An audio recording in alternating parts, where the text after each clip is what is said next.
Alright, so for this podcast, we're going to cover how to graph the linear inequalities.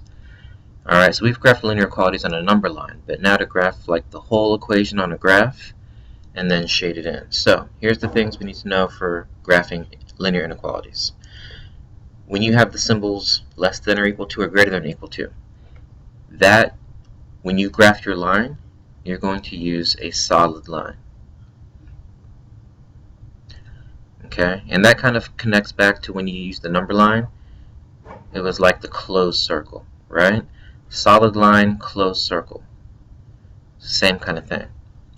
When you have less than or greater than, it's not going to be a solid line. It's going to be a dashed line. And that's similar to the open circle, when that's where the answer started or stopped, but it wasn't part of the answer. So, once again, you'll make a solid line if it's this symbol. You'll make a dashed line if it's that symbol. Okay? And then for the shading, because the answer is not just the line here. With the equation, the line was the answer. But here, because it's greater than or less than, we have to color and indicate greater than or less than.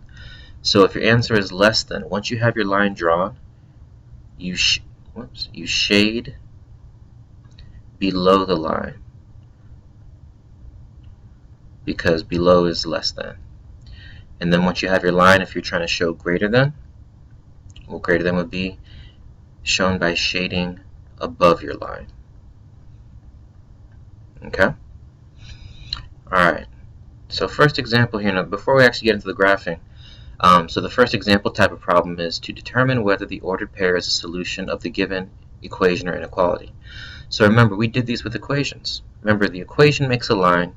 The line is the answer. All points on the line are all answers, right? So to check if one point is an answer, we simply plug it in.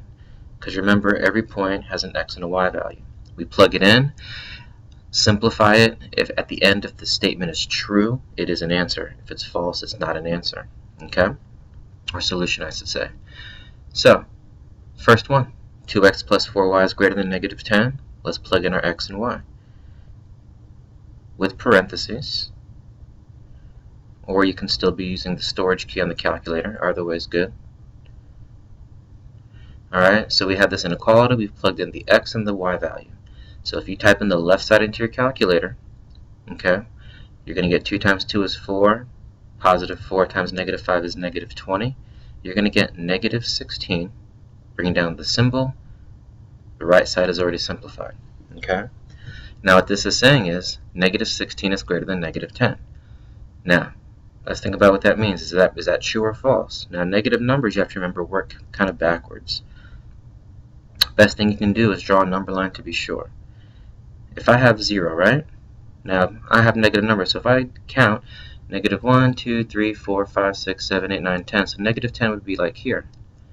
But where's negative 16? Well, if negative 10 is here, it'd be negative 11, 12, 13. So look where negative 16 is. Is negative 16 bigger or smaller? Remember, greater or bigger is to the right, smaller is to the left. This is to the left of this. This is not greater, it's less than. That means this is false. That means this is not a solution. Okay? Remember, the equation was easier because it just does the left side equal the right side. Now you got to look at it with the symbol and see if it's really true or not. Alright? B, y is greater than or equal to negative 2x minus 4. So is this point a solution? We'll plug in your y value. Y is by itself on this side. Bring down the symbol, negative 2x, plug in your x value, minus 4. Let's simplify. Negative 14 is the only thing over here. Type the whole right side in your calculator, negative 2 parentheses 5 minus 4, and you're going to get negative 14.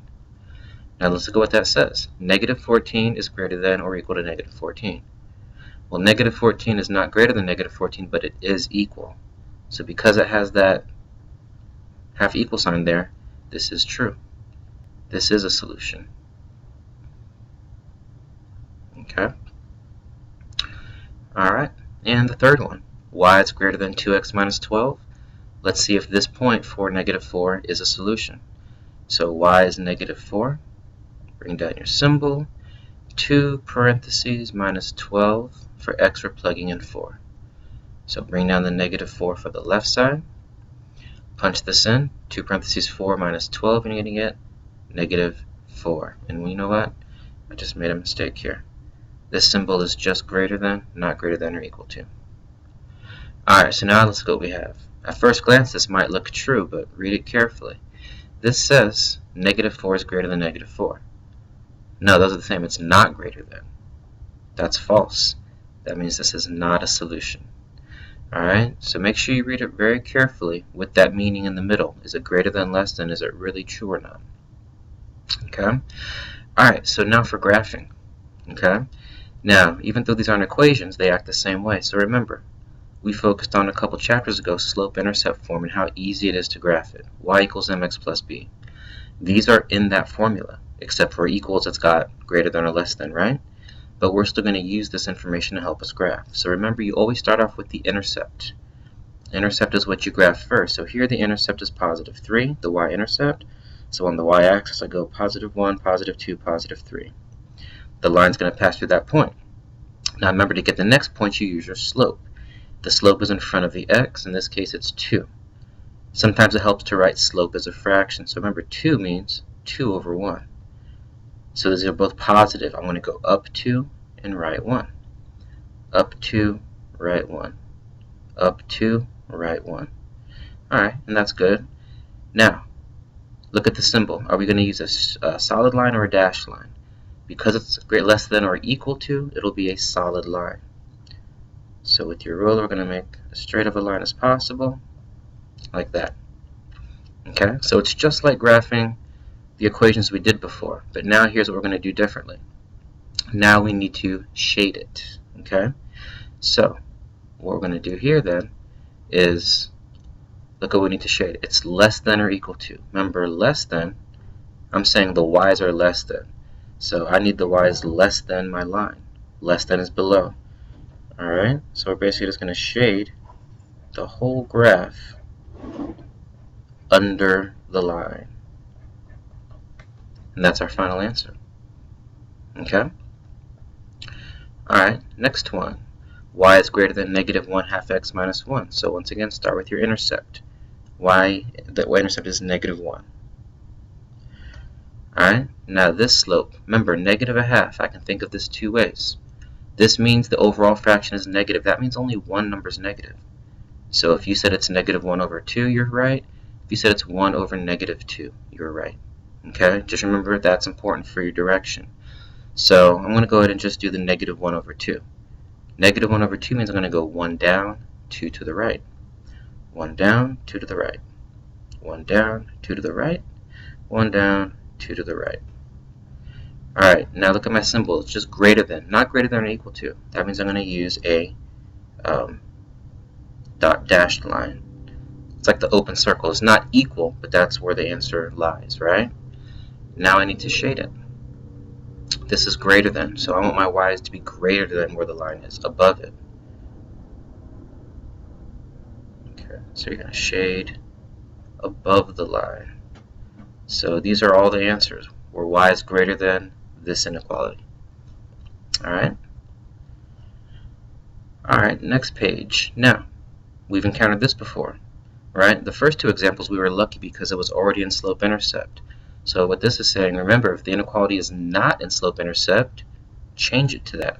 Then we can do it just as easily. So these ones are in standard form. So we need to solve it so that at the end it looks like y equals mx plus b. We're going to put it in terms of y. So this is a literal equation. So 6x plus 2y is less than 2. We need to get rid of the 6x first. So we're going to subtract 6x from both sides. We're left with 2y. Bring down your less than, and we have 2 minus 6x.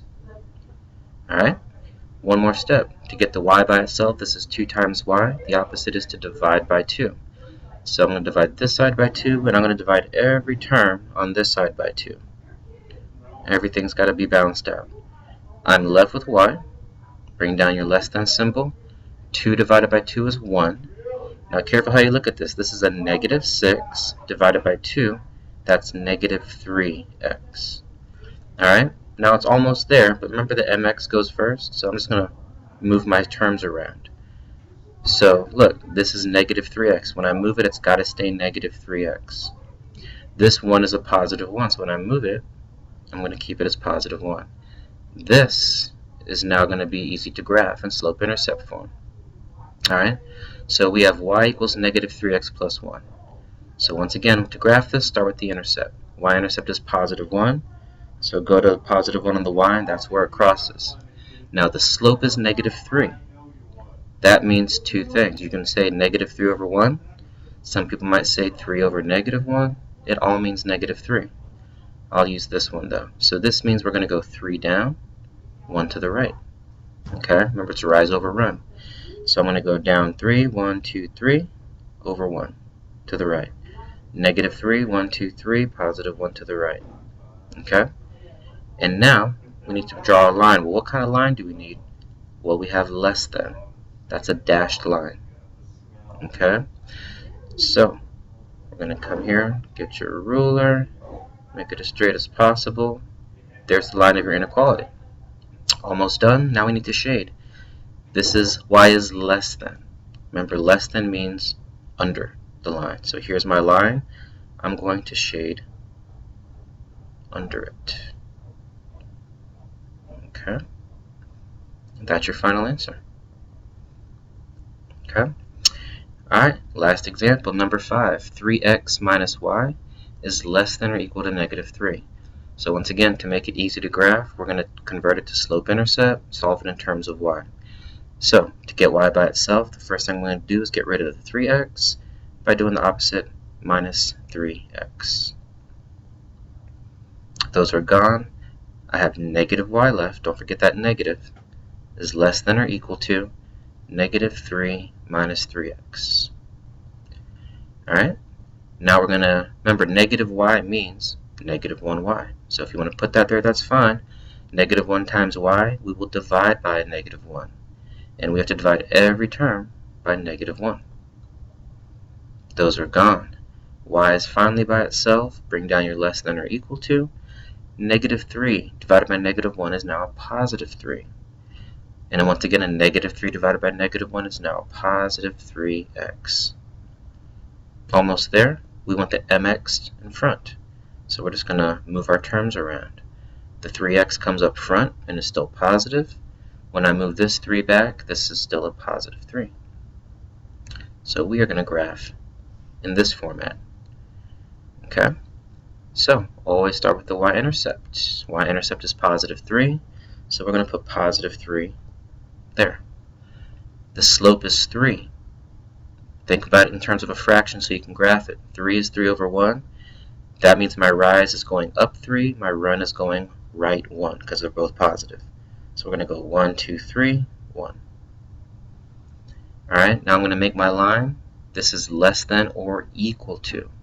Because it's equal to, that means the line itself is the answer, so we're going to use a solid line. Okay, so there's our line. And now we're going to shade it. Our symbol is less than or equal to, so we're going to shade under the line on this side.